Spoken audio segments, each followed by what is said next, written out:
हाँ तो बाबू ऐसा है, आज करने वाले हैं गति का प्रथम समीकरण, वो भी ग्राफ विधि से, ग्राफिकल मेथड से हम लोग प्रूफ करेंगे। बेटा इसको वेग समय समीकरण भी बोलते हैं, परीक्षा में वो वेग समय समीकरण के अनुसार भी पूछ सकता है कि इसको ग्राफिकल मेथड से सिद्ध करके दिखाइए।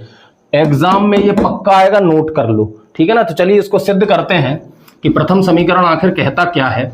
ठीक है, किसी भी प्रकार का समीकरण हो, चाहे वो प्रथम हो, द्वितीय हो, चाहे तृतीय हो, अगर इसको सिद्ध करना है तो सबसे पहले आपको यहां पे वेग समय ग्राफ बनाना पड़ेगा। आपको वेग समय ग्राफ बनाना पड़ेगा। या आपने वेग समय ग्राफ ले लिया, ये क्षैतिज अक्ष पे है समय, ऊर्ध्वाधर पे है वेग, ठीक है ना। और ये वाला वेग समय ग्राफ क्या निरूपित करता है? ये निरूपित करता है एक समान त्वरण।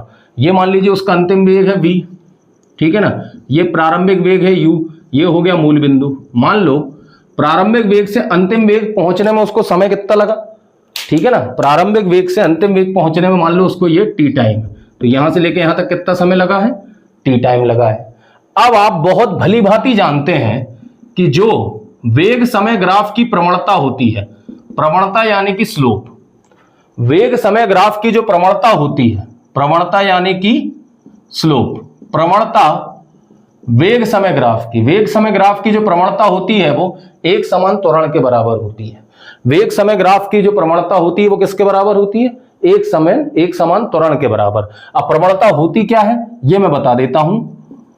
ऊर्ध्वाधर को वर्टिकल में बोलते हैं, ज्यादा हिंदी हो जाएगी नहीं तो। वर्टिकल में परिवर्तन बटे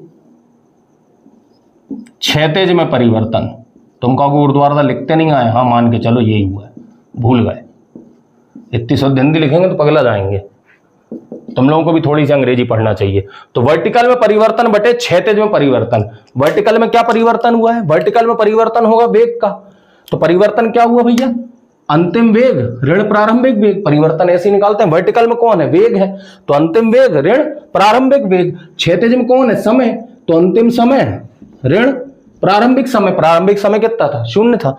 और ये किसके बराबर होगा? एक समान त्वरण के बराबर होगा, क्योंकि वेग समय ग्राफ की प्रवणता यानी कि स्लोप आपको क्या देता है? त्वरण देता है। तो v minus you upon T बराबर a।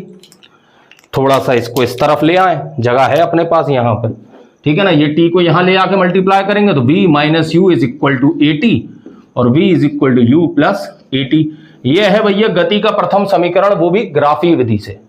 ये गति के प्रथम समीकरण को तुमने सिद्ध कर दिया, वो भी ग्राफ विधि से। सबसे पहले क्या करना है? तीनों इक्वेशन में वेलोसिटी टाइम ग्राफ बनाना है। वेग समय ग्राफ बनाया, आपने चीजें निरूपित कर दी कि ये अंतिम वेग है या प्रारंभिक वेग है, प्रारंभिक से अंतिम पहुंचने में t समय लगा।